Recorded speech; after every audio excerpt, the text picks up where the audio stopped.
तो hello and welcome back students. आप लोग देख रहे हैं मेरे चैनल हिस्ट्री बाय सिमरन मटलानी पे। हम शुरू कर चुके हैं महाराष्ट्र बोर्ड क्लास 10 हिस्ट्री का चैप्टर नंबर 7। ये इस चैप्टर का सेकंड पार्ट है। चैप्टर का नाम है स्पोर्ट्स एंड हिस्ट्री। चैनल का नाम है history by Simran Matlani. Channel को सब्सक्राइब कर लीजिएगा। शुरू करते हैं, आगे बढ़ते हैं चैप्टर में। हमने सो फार पिछले वीडियो में देख लिया इंपॉर्टेंट स्पोर्ट्स का, स्पोर्ट्स होते क्या है, टाइप्स ऑफ स्पोर्ट्स क्या है, indoor indoor outdoor Indian international सब हमने देख लिए थे। उसके बाद ग्लोबलाइजेशन का क्या असर हुआ, और गेम्स एंड गेम मटेरियल और टॉयज अलग अलग खिलौनों के बारे में भी हमने आपको थोड़ा बहुत समझा। फिर आगे बढ़ते हैं। इसके आगे है टॉयज एंड हिस्ट्री। खिलौनों के जरिए हमें इतिहास कैसे समझ में आता है और खिलौनों का इतिहास क्या है कि toys can throw light on history and technological development. खिलौनों से खिलौने सिर्फ खेलने की चीज नहीं हुआ करते थे, ना आज वो खेलने की चीज है अकेले, और ना पहले थे। उनसे हम इतिहास भी समझ सकते हैं, और उनसे हम ये भी समझ सकते हैं कि तकनीकी डेवलपमेंट क्या हुई, के तकनीकी क्या प्रोग्रेस हुआ, टेक्नोलॉजी में क्या डेवलपमेंट हुई। अब ऐसा नहीं है कि टेक्नोलॉजिकल डेवलपमेंट समझने के लिए हमें सिर्फ जो मोबाइल फोन्स की हिस्ट्री है, जो कंप्यूटर्स की हिस्ट्री है, जो इंडस्ट्रियल मशीनरी है, उन्हीं की हिस्ट्री होती है। टेक्नोलॉजिकल डेवलपमेंट बस उतनी नहीं होती। आप खिलौनों से भी समझ सकते हो कि टेक्नोलॉजी में क्या तरक्की हुई होगी। तो सबसे पहले तो देखो, यहाँ पर जो मैंने आपको इमेज दी है ना आपके पीडीएफ में, इसके लिए आपको पहले टेलीग्राम चैनल ज्वाइन करना पड़ेगा, वहां पे आपको मिल जाएगा। तो ये जो इमेज है ना, ये एक बुलक कार्ट देखोगे। ये एक बैलगाड़ी है, बुलक कार्ट है के। लेकिन अगर आप इसको अच्छे से देखो तो आपको समझ में आएगा कि इसकी फिनिशिंग कुछ खास अच्छी नहीं है। ये कब कितनी पुरानी है, हड़प्पन सिविलाइजेशन के जमाने की है। करीबन 4 साढ़े 4 साल, 4 साढ़े 4 हजार साल पुरानी है के। Almost 4000 to 4500 years old. लेकिन अगर आप वहीं पे इस इमेज को देखो, ये भी एक घोड़ा है जिसपे नीचे पहिए लगाए गए हैं। ये एक टॉय हुआ करता था।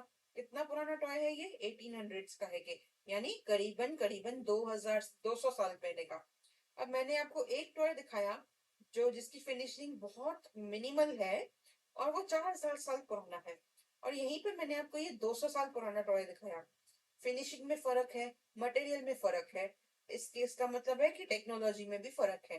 टेक्नोलॉजी में प्रोग्रेस हुआ है कि तभी तो ऐसी फिनिशिंग आई है कि ऐसा मटेरियल से टॉय बनाया जा सका।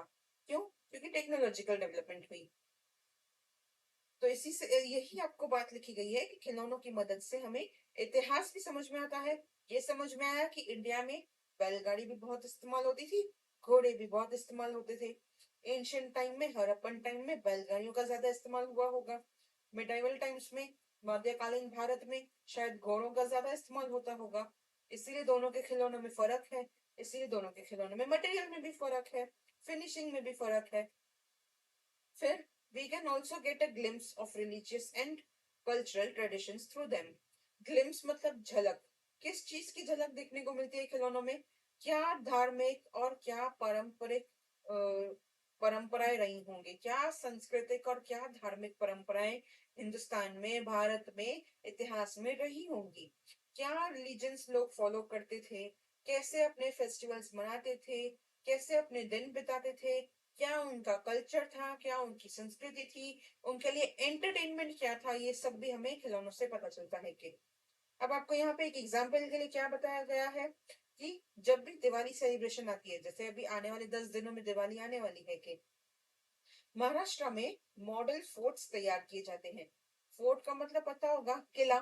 किला तो वैसे एक जमीन पे बहुत बड़ा किला होता है, लेकिन उसका मॉडल होता है ना, बहुत ही छोटा सा होता है। आप एक टेबल पे एक मॉडल रख सकते हो, किले का एक मॉडल बना सकते हो कि उस किले के मॉडल फोर्ट पे ना एक क्ले इमेज बनाई जाती है हमारे छत्रपति शिवाजी महाराज जी की, और उनके सोल्जर्स, कुछ लोग, जानवर, ये भी छोटे छोटे जो है ना इस मॉडल फोर्ट पे रखे जाते हैं कि आपको मैं एक रेफरेंस के लिए इमेज दिखा देती हूँ। इसीलिए मैं बार बार कहती हूँ टेलीग्राम चैनल ज्वाइन करिए, ये पीडीएफ लेके जाइए, ताकि आप बार बार इन इमेजेस को देख के समझ सके। अब ये जो है एक मॉडल फोर्ट आप कह सकते हैं इसको, जिसपे आप देखोगे यहाँ पर छत्रपति शिवाजी महाराज की तस्वीर भी बनाई गई है, एक क्ले की मूर्ति भी बनाई गई है इस पे। आप पीछे देखोगे तो सोल्जर्स भी छोटे छोटे रखे गए हैं। नीचे अगर आप देखो तो जानवर भी रखे गए हैं इधर, और बहुत सारे दिए लगाए गए हैं। तो लगता है जैसे ये भी दिवाली के लिए ही मॉडल तैयार किया गया था। ये एक मॉडल फोर्ट है कि, और ये एक तरीके से क्या दिखाता है कि महाराष्ट्र की दिवाली में जो दिवाली जब मनाई जाती है तो महाराष्ट्र की ये परंपरा है कि हम मॉडल मिनिएचर फोर्ट मिनिएचर किला तैयार करते हैं। क्यों? ताकि लोगों की यादें हमेशा जिंदा रहे। क्या याद जिंदा रहे? कि भाई हमारे महाराष्ट्र के जो इतिहास है ना, हिस्ट्री ऑफ महाराष्ट्र है ना, उसमें किलों की बहुत अहमियत है, बहुत इंपॉर्टेंट रोल प्ले किया था किले ने, फोर्ट ने। कई सारे फोर्ट्स है महाराष्ट्र में तो, और हर एक फोर्ट का एक अपना इम्पोर्टेंस है। अगर हमारे देश की, हमारे महाराष्ट्र की पर्टिकुलरली पर्टिकुलरली महाराष्ट्र की हिस्ट्री में। फिर आता है क्या? आइवरी डॉल, एक ये अलग एग्जांपल हो गया। एक आइवरी की बनी हुई डॉल, एक गुड़िया जो एक इंडियन क्राफ्ट्समैन ने बनाई थी, वो हमें कहाँ मिली थी? पोम्पई, जो कि एंशियंट सिटी है इटली में। अब ध्यान से दोबारा सुनो। आइवरी की बनी हुई गुड़िया या मूर्ति जो एक इंडियन कारीगर ने बनाई है, लेकिन वो मिली कहाँ पर है? Ancient Roman empire, ancient Italy के शहर पोम्पई में। अब ये कैसे हुआ? पोम्पई में हुआ क्या था? वहां पर वॉल्केनो एरप्शन हुआ था, एक वॉल्केनो फटा था, और उसकी लावा के अंदर ना पूरा का पूरा ये एंशियंट शहर है ना, ये दफन हो गया था, प्रिजर्व हो गया था। उसमें सिर्फ शहर की चीजें नहीं थी, बहुत सारे लोग थे, इंसान थे, जो इस लावा में दब के मर गए और प्रिजर्व हो गए एक्चुअली। तो उसी में ये आइवरी डॉल थी जो प्रिजर्व हुई थी। और वो एक्सकवेशन में जब दोबारा आज मॉडर्न टाइम्स में जांच पड़ताल की गई, जब वहां पे एक्सकवेशन किया, वहां पे खुदाई की गई, तो हमें मिली एक डॉल जो कि एक इंडियन क्राफ्ट्समैन ने बनाई थी। आपको एक बढ़िया सी बात जो है ना, इंटरेस्टिंग बात जो है आपके टेक्स्ट बुक में नहीं बताई गई है, पर ये जो डॉल है ना वो ऐसी दिखती थी, ये मूर्ति थी, ये डॉल थी। अब पता है ये डॉल को बोलते क्या है? कि इसको पोम्पोई लक्ष्मी कहते हैं कि, हाँ, पोम्पोई लक्ष्मी कहते हैं कि, क्योंकि एक इंडियन आर्टिसन ने बनाई थी, एक इंडियन कारीगर ने बनाई थी के, और वो लक्ष्मी की मूर्ति थी, एक लक्ष्मी की गुड़िया थी, वो गॉडेस लक्ष्मी की गुड़िया बनाई थी उन्होंने। और वो, या तो पता नहीं वो लेके गए, कोई कारीगर खुद लेके गए होंगे, या कोई व्यापारी ले गए, बट वो मिली कहाँ पर? पोम्पई इटली में। अब इससे क्या पता चलता है? The artifact throws light on Indo Roman trade relations. अब हमें सिर्फ हमारा धार्मिक ट्रेडिशन, हमारी सांस्कृतिक प्रथाएं, सिर्फ इतना नहीं पता चलता कि भाई हम त्योहार, तीज त्योहार कैसे मनाते हैं। हमें ये भी पता चलता है कि इंडिया का रोमन एम्पायर से अच्छा रिश्ता रहा होगा, तभी तो यहाँ से कोई कोई ना कोई गया होगा, या वहां से कोई यहाँ आया होगा जो अपने साथ ये माता लक्ष्मी की मूर्ति अपने साथ लेके गया होगा। तभी ले जाएगा ना कोई। अगर दो देशों के रिश्ते अच्छे ना हो, तो क्या क्या लगता है इतनी चीजें आप भेजोगे किसी ऐसे देश में जिससे हमारे देश के रिश्ते अच्छे नहीं चलते? Thus, toys found in archaeological excavation can tell us about cultural contact between nation in ancient times.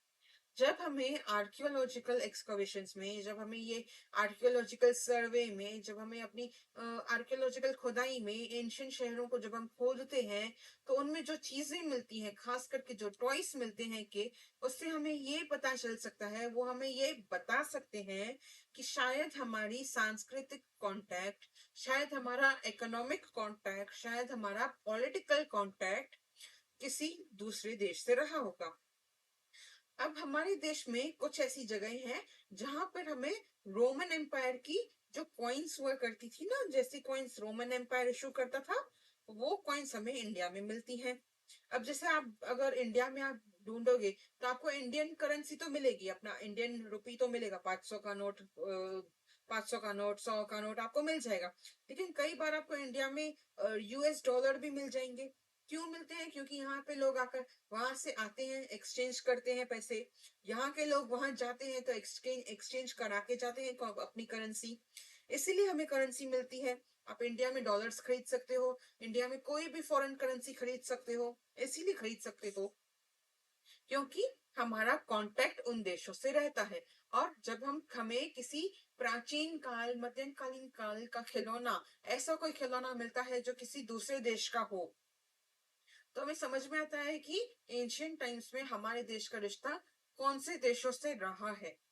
जहां हमें हमारे देश के सिक्के, हमारे देश के खिलौने, मूर्तियां, कागज नहीं मिलते, हम क्या कहते हैं कि भाई हमारा इस देश से रिश्ता नहीं रहा होगा, हमारे लोग वहां नहीं जाते होंगे, इसीलिए हमारी चीजें वहां पे हमें नहीं मिलती। फिर आता है हमारा 7.6 literature and movies on sports. Literature, साहित्य, किताबें, मैगजीन्स, ये सब हो गया हमारा लिटरेचर। और मूवीज, मूवीज तो आजकल बहुत चलती हैं। Publishing of books and encyclopaedias on sports is a newly developing enterprise.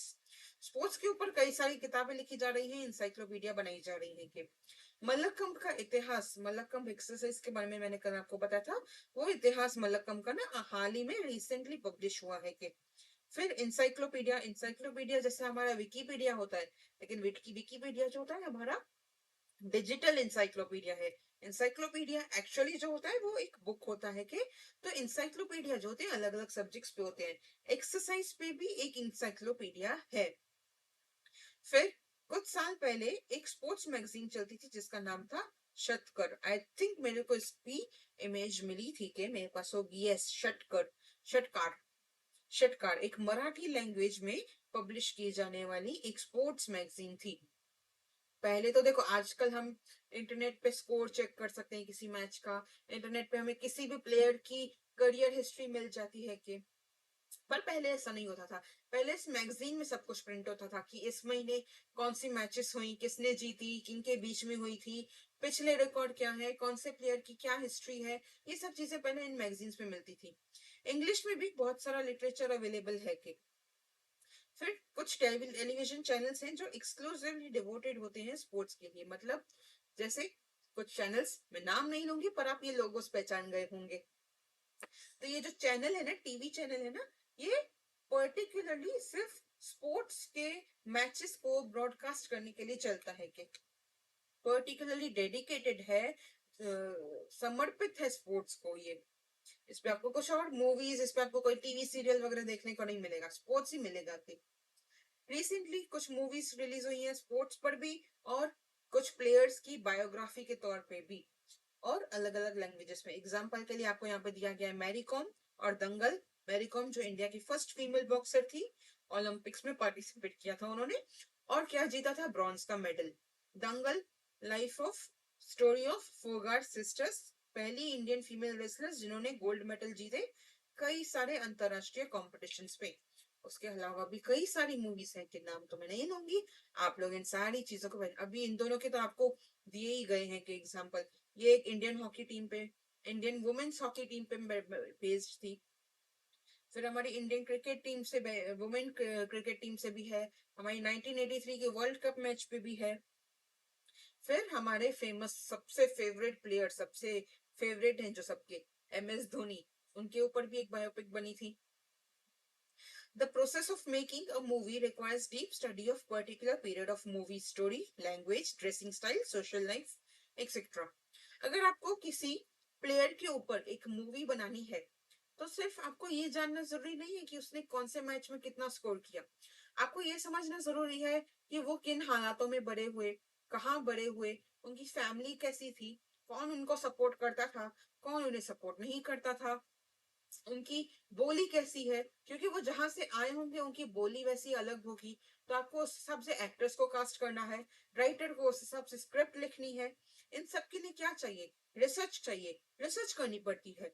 और एक ऐसा स्टूडेंट जो हिस्ट्री में माहिर होता है ना, वो एक ऐसी रिसर्च कंडक्ट कर सकता है कि, यही आपको लिखा गया है कि ऐसी रिसर्च ऑफ दिस काइंड, इस तरह की रिसर्च जो हमें एक प्लेयर के ऊपर बायोपिक बनाने के लिए चाहिए, ये वाली रिसर्च करने का की क्षमता जो है ना, एक हिस्ट्री के स्टूडेंट में होती है। क्यों? क्योंकि हम पास्ट को खोदते हैं, हिस्ट्री में तो हम पास्ट को खोदते हैं। और अगर आपको किसी प्लेयर पे बुक लिखनी है, या किसी प्लेयर पे टीवी सीरीज बनानी है, या उस पर कोई मूवी बनानी है, तो आपको हिस्टोरिकल रिसर्च करनी पड़ेगी। वो कब पैदा हुए, कहाँ पैदा हुए, उनकी बोली कैसी थी, क्योंकि वो कहाँ से रहे हैं। अब आप पंजाब जाओ तो वहां पे बोलने का तरीका लोगों का अलग होता है, यहाँ हमारे महाराष्ट्र में लोगों का बोलने का तरीका अलग है कि, ये सब चीजें आपको समझनी पड़ेंगी। जब आप वो समझ लोगे तभी आप कैरेक्टर को कास्ट कर सकते हो कि भाई हम किसको लें, इस कैरेक्टर के लिए कौन सा एक्टर हायर करें। ये सब चीजों के लिए हिस्ट्री का नॉलेज बहुत जरूरी है। उसके बाद हमें हिस्ट्री ऑफ स्पोर्ट्स, अलग अलग स्पोर्ट्स का अलग अलग इतिहास होता है कि अलग अलग पॉइंट ऑफ टाइम पे अलग अलग समय पर उनका आविष्कार हुआ था, उनकी डिस्कवरी हुई थी, अलग अलग टाइम्स पे उनके कॉम्पिटिशन्स होते हैं, तो उनकी हिस्ट्री जानना इसेंशियल है, ताकि आप क्या कर सको, अलग अलग आर्टिकल्स लिख सकते हो न्यूज़पेपर में, स्पोर्ट्स मैगजीन्स में, इंसाइक्लोपीडिया पे, विकीपीडिया पे आप पब्लिकेशन कर सकते हो, आप आर्टिकल पब्लिश कर सकते हो, अगर आपको स्पोर्ट्स का इतिहास पता हो। अब स्पोर्ट्स का इतिहास पता होने से आपके पास और भी कौन सी करियर अपॉर्चुनिटीज होती हैं कि, तो ऑल्थो स्पोर्ट्स और हिस्ट्री बहुत ही डिस्टेंट, ऐसा लगता है कि यार स्पोर्ट्स इस तरफ फिजिकल एक्टिविटी खेल कूद वाली बात हो गई, हिस्ट्री तो यहाँ पर किताबें पढ़ने वाली बात हो गई। इन दोनों में मेल क्या है कि इतना दूर दूर वाले सब्जेक्ट है कि दोनों का कहीं पे तालमेल बैठेगा क्या, डिस्टेंट लगते हैं कि, but there is a close tie, एक क्लोजनेस इन दोनों सब्जेक्ट्स की है, एक एक पॉइंट है जहां पर ये दोनों सब्जेक्ट्स एक दूसरे से टकराते हैं। तो हिस्ट्री के स्टूडेंट्स को क्या अपॉर्चुनिटीज मिल सकती हैं, एज ए स्पोर्ट्स जर्नलिज्म में जा सकते हो, क्योंकि आपको अगर इतिहास मालूम है किसी स्पोर्ट का, तो आप उस तो आप आर्टिकल्स लिखोगे, आप इवेंट्स को रिव्यू कर सकते हो, जैसे ओलंपिक्स होते हैं तो आप उधर जर्नलिस्ट के तौर पे जा सकते हो, एशियन गेम्स होती हैं कि नेशनल और इंटरनेशनल ओडीआई मैचेस हो गई, उसके बाद T20 हो गया, कहीं पे भी आप जा करके as a reporter as a journalist काम कर सकते हो, अगर आपको पता हो कि इस पर्टिकुलर स्पोर्ट की या इस पर्टिकुलर कंपटीशन की हिस्ट्री क्या है। अब इसका क्या मतलब है कि भाई लास्ट टाइम इंडिया ने ओलंपिक्स में कब मेडल जीता था, लास्ट टाइम इंडिया ने कौन सी क्रिकेट मैच जीती थी, लास्ट टाइम इंडिया ने T20 में कैसा परफॉर्म किया था, ओडीआई में कैसा परफॉर्म किया था, कौन से प्लेयर्स पहले थे जो इस बार नहीं है, क्या पहले हमें था, क्या हुआ था जो अब नहीं हो सकता, क्या चीजें हैं जो आने वाली मैच पे इम्पैक्ट डालेंगी। तो स्पोर्ट्स जर्नलिस्ट को अगर आप सुनोगे ना, आपके जो ये डेडिकेटेड चैनल्स हैं, अगर आप इस पे कभी स्पोर्ट्स जर्नलिस्ट को सुनोगे ना, तो आपको पता चलेगा कि ये लोग भी हिस्ट्री का कितना इस्तेमाल करते हैं। फिर उसके बाद आता है कमेंटेटर्स होते हैं, कमेंट्री करने करते हैं जो स्पोर्ट्स पे, तो एक्सपर्ट्स जो होते हैं ना, उनकी हमेशा डिमांड होती है स्पोर्ट्स मैच पे, हर मैच में हमें कमेंटेटर की डिमांड होती ही है।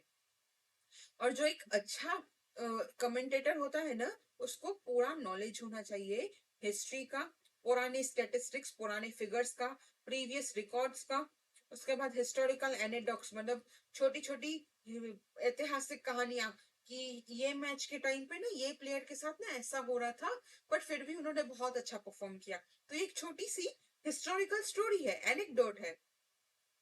फिर एमिनेंट प्लेयर्स और उनका रिकॉर्ड पता होना चाहिए कि भाई ये प्लेयर है ना, हमारे इस साल हमारे मैच में आया है, तो इसकी हिस्ट्री इतनी है कि ये बाउंड्री बॉल्स बहुत अच्छे डालते हैं, या ये बॉलर बहुत अच्छे हैं कि इन्होंने इन टीम्स को हराया था जिनको हराना बहुत मुश्किल था। तो इस बार हमारे पास कमेंटेटर के तौर पे आप ये कह सकते हो कि इस बार हमारे पास ये प्लस साइड है कि, ये सब नॉलेज आपको चाहिए होगा, इसके लिए आपको नॉलेज चाहिए, आपको हिस्टोरिकल नॉलेज चाहिए कि, तो इसके लिए क्या लिखा है, history of knowledge is useful for them. तो एक एक्सपर्ट कमेंटेटर के लिए इतिहास, स्पोर्ट्स का इतिहास पता होना ना बहुत काम की चीज है। तो और क्या है कि मैचेस होती हैं अलग अलग स्पोर्ट्स की, कबड्डी चेस वगैरह की, जो टीवी पर लाइव दिखाई जाती हैं कि कुछ चैनल्स पे, तो कुछ प्रोफेशनल्स की जरूरत होती है कि जो ट्रैक कर सके और रिकॉर्ड रख सके टेलीकास्ट का हर चैनल पे, जो कि इम्पोर्टेंट हो। तो आपको टीवी पे ब्रॉडकास्ट ऐसे ही तो नहीं हो जाता, पीछे एक बहुत बड़ी टीम होती है कि जो ध्यान रखती है कि कौन से चैनल पे कौन सी मैच ब्रॉडकास्ट करनी है, कौन सी स्केड्यूल करनी है, कि वो काम होते हैं पीछे। फिर sports channel continue telecasting round the clock, कभी भी आप देखो ऐसा नहीं होता कि भाई 12 से 12 बजे तक स्पोर्ट्स चैनल चलेगा उसके बाद बंद हो जाएगा, वो राउंड द क्लॉक 2400 घंटे, 7 दिन, 24/7, 365 चलते रहते हैं कि, तो इतना लंबा स्केड्यूल बनाना, ये देखना कि कब कौन सी मैच हो, ये ऐसा नहीं कि हम कोई पुरानी मैच दिखा रहे हो, शुरू कर दी हमने 12 बजे, वो खत्म होगी 3 बजे, लेकिन फिर बीच में 2 बजे एक लाइव मैच आती है, तो आपने गलत किया, आपने तो गलत स्केड्यूल बना दिया, वो नहीं होना चाहिए कि। फिर रेफरीज होते हैं हर मैच में, एसेंशियल फैक्टर है, हर एक मैच में हमें रेफरी की जरूरत होती है। ट्रेंड रेफरीज को कुछ एग्जाम्स भी पास करने पड़ते हैं कि रेफरी बनना भी मजाक नहीं है, उसके लिए भी आपको एग्जाम्स देने पड़ेंगे। एक क्वालिफाइड रेफरी जो होता है ना, डिस्ट्रिक्ट, अपने डिस्ट्रिक्ट में, अपने स्टेट में, अपने देश में और इंटरनेशनल लेवल पर एज अ रेफरी काम कर सकता है, can work. Government and private sectors are trying to promote sports. Government भी स्पोर्ट्स को बढ़ावा देती है। कैसे? उनके पास स्कॉलरशिप्स होती हैं स्पोर्ट्स पर्सन के लिए। अगर आप एक स्पोर्ट्स पर्सन हो, आप एक स्टेट लेवल स्पोर्ट्स पर्सन हो, तो आपको कॉलेज में स्कॉलरशिप पे पढ़ने का मौका मिल सकता है। स्पोर्ट्स कोटा होता है गवर्नमेंट जॉब में। गवर्नमेंट जॉब में भी, प्राइवेट जॉब में भी seats are reserved, there are reserved seats for them. Government और प्राइवेट एस्टेब्लिशमेंट या गवर्नमेंट और प्राइवेट ऑफिसेस में स्पोर्ट्स कोटा होता है कि कॉलेजेस में स्पोर्ट्स कोटा होता है कि। उसके बाद छोटा सा लास्ट डू यू नो है, इस पे हम चैप्टर खत्म करेंगे। बाल जे पंडित was the first Indian cricketer to pioneer cricket commentary. ये पहले क्रिकेटर थे, पहले इंडियन क्रिकेटर थे जिन्होंने क्रिकेट कमेंट्री में अपना कंट्रीब्यूशन दिया। इनके इनकी कमेंट्री को लोग आकाशवाणी पे ना बहुत ईगरली सुनते थे। ईगरली मतलब बहुत ही उत्सुकता के साथ, बहुत ही इंटरेस्ट से, बहुत ही क्यूरियोसिटी से, बहुत ही उत्सुक हुआ करते थे उनकी कमेंट्री सुनने के लिए। जैसे कि आजकल तो सिद्धू पाजी की कमेंट्री बहुत फेमस चलती है कि। फिर his well studied commentaries were full of information about history of playground. अब उनकी कमेंट्री में क्या क्या होता था कि ये प्लेग्राउंड का क्या इतिहास है, इस प्लेग्राउंड पे भाई इस साल में ना वर्ल्ड कप जीता गया था, तो ये प्लेग्राउंड का इतिहास बताते हैं। फिर प्लेयर्स की करियर की हिस्ट्री बताते हैं। गेम के बारे में छोटे से एनेक्डोट या छोटी सी कहानियां बताते हैं। एंड देन उसके बाद established records of the game. अब मान लो वर्ल्ड कप चल रहा है, तो वर्ल्ड कप मैच चल रही है, फाइनल वर्ल्ड कप की मैच है, इंडिया वर्ल्ड कप फाइनल तक पहुंच गया है। तो कमेंट्री शुरू, मैच शुरू होने से पहले कमेंटेटर्स क्या बताते हैं कि इंडिया में 1983 में वर्ल्ड कप जीता था, 2011 में वर्ल्ड कप जीता था इंडिया ने, वो रिकॉर्ड है इंडिया इस गेम का। फिर पिछले साल, पिछली बार जब वर्ल्ड कप हुआ था तो इस देश ने जीता था, और जो जो जो कंट्री इंडिया के सामने खड़ी है उन्होंने कब वर्ल्ड कप जीता था। तो ये कमेंट्रीज का पार्ट होता है कि ये इसमें फुल ऑफ इंफॉर्मेशन, इंफॉर्मेशन भर भर के होती है इन कमेंट्रीज में। And his commentaries used to be entertaining because of these historical details. इन्हीं छोटी छोटी ऐतिहासिक इंफॉर्मेशन की वजह से जो ये प्रोवाइड करते थे अपनी कमेंट्री में ना, इसी वजह से इनकी जो कमेंट्री होती थी ना वो मनोरंजक हो जाती थी। सो इतना सा हमारा चैप्टर था, बहुत ही सिंपल था, बहुत ही छोटा सा चैप्टर था, दो दो हमारे वीडियोस में कंप्लीट हो गया। सो आपका एक्सरसाइज का पार्ट आता है कंप्लीट द सेंटेंसेस। पहला है ancient event of Olympic competitions कहाँ होते थे? ओलंपिया, ग्रीस में। मैंने आपको बताया था ग्रीक्स पहले लोग थे जिन्होंने रूल्स को स्टैंडर्डाइज किया था गेम्स के। फिर महाराष्ट्र में जो वुडन डॉल्स बनती है उनको कहते हैं थक्की। फिर इनमें से रॉन्ग पेयर कौन सा है? मलक्कम, हाँ आउटडोर गेम है। वाटर पोलो, यस पानी का स्पोर्ट है water polo. Skating ice sport, adventurous ice sport, हाँ हो सकता है पर ये गलत भी हो सकता है। स्केटिंग मतलब ग्राउंड पे भी होती है, बर्फ पे भी होती है, तो ये लिख सकते थे कि आइस स्केटिंग जो है ना वो एक एडवेंचरस आइस स्पोर्ट है, पर चलो ठीक है। चेस इन्होंने लिखा है आउटडोर, तो ये है जो गलत है कि चेस जो है इंडोर है, एक टेबल लगा के, दो कुर्सियां लगा के आमने सामने बैठ के आप चेस इंडोर गेम है खेल सकते हो कि। फिर टॉयज एंड फेस्टिवल्स, मैंने आपको अभी भी दिवाली वाला जो एग्जांपल बताया, हमें टॉयज की वजह से पता चलता है लोगों का रिलीजियस और cultural tradition. Sports and movies, again मैंने आपको दो एग्जांपल्स आपके टेक्स्ट बुक में दिए गए हैं। बायोग्राफी बनाई जाती है और उसके लिए हमें नॉलेज कैसे चाहिए? रिसर्च करके मिलता है कि। फिर इन सेंटेंसेस को एक्सप्लेन करो। Currently the structure of sports economy has been significantly affected. मैंने आपको ये कल ग्लोबलाइजेशन वाले पार्ट में बताया था कि क्योंकि स्पोर्ट्स पूरी दुनिया में कोई मैच होती है तो पूरी दुनिया में टेलीकास्ट होती है, पूरी दुनिया के लोग उस मैच को देखते हैं, इसीलिए जो कंपनीज होती हैं, जो ब्रांड्स होते हैं ना, उन्हें एक मौका दिखाई देता है कि हम अपने चीज की, अपने प्रोडक्ट की मार्केटिंग कर सकते हैं कि। फिर खिलौनों की वजह से हमें कल्चरल हिस्ट्री पता चलती है, ये तो मैंने अभी अभी आपको वीडियो की शुरुआत में समझा दिया। इंपॉर्टेंस ऑफ स्पोर्ट्स आपको कल मैंने सबसे पहले यही समझाया था, फिजिकल वेलबींग के लिए अच्छा है, मेंटल वेलबींग के लिए अच्छा है, दिमाग रिलैक्स होता है कि फिर हमारे अंदर लीडरशिप क्वालिटी आती है, हम टीम वर्क करना सीखते हैं, ये इंपॉर्टेंस है। प्रोफेशनल अपॉर्चुनिटीज अभी लास्ट आपका यही मैंने आपको समझाया, as a commentator, as a journalist, as a writer, movie making में जा सकते हो, टेलीकास्ट में काम कर सकते हो के ये बुलेट पॉइंट्स बना के आप लोग लिखना शुरू कर दो। अभी आपके कुछ ही टाइम में एग्जाम्स होंगे, पहले तो आपके स्कूल में प्रीलिम्स भी होंगे, तब एक लिखना शुरू कर दो। फिर detail answers right about the history of sports equipments and toys in ancient India. Sports equipments and toys के बारे में मैंने आपको कल बताया। ये शूद्रका की किताब है मृच्छकटिका, जिसका नाम ही है little cart, little little clay cart.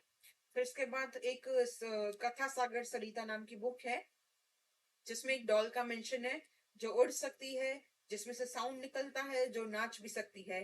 तो ऐसे टॉयज के बारे में मेंशन है। फिर एंशिएंट इंडिया में महाभारत में डाइस का खेला जाता था, मैंने कल आपको बताया, पिछले वीडियो में मैंने आपको बताया था कि युद्ध करते थे, रेसलिंग करते थे, चैरिट और घोड़े की रेस हुआ करती थी, घोड़ा घोड़े की और घोड़ा गाड़ी की। Close ties between sports and history, ये मैंने आपको अब ये भी समझाया, स्पोर्ट्स की वजह से हमें इतिहास कैसे समझ में आता है कि इंडोर और आउटडोर गेम्स का डिफरेंस। खुला मैदान चाहिए होता है आउटडोर गेम्स के लिए, इंडोर गेम्स छोटे से क्लोज एनवायरनमेंट में हो सकता है कि एग्जाम्पल्स आप लिख के आ सकते हो कि इसी के साथ हो गया हमारा ये पूरा का पूरा चैप्टर कंप्लीट। आपको क्या करना है, टेलीग्राम चैनल ज्वाइन कर लेना है, टेलीग्राम चैनल का लिंक आपको मिल जाएगा आपके डिस्क्रिप्शन बॉक्स में। ये मैंने आपको नोटिस भी डाल दिया है कि आप लोगों के बहुत ही जल्द मिड ऑफ नवंबर तक, नवंबर सेकेंड वीक तक आप लोगों का पूरा 10th का जो सिलेबस है ना, हिस्ट्री और सिविक्स का, ये खत्म हो जाएगा। तो आप लोग को चैनल ज्वाइन करना है, ये वाले जो पीडीएफ है ना डिटेल्स की आपको वहीं पे मिलेगी। तो मैं चलती हूँ, आप लोग चैनल ज्वाइन कर लीजिए, यूट्यूब को सब्सक्राइब कर लीजिए, इंस्टाग्राम पे बहुत ही इंटरेस्टिंग रील्स आने वाले हैं कि तो उसको आप ज्वाइन कर लेना। मिलते हैं अगले वीडियो में अगले चैप्टर के साथ।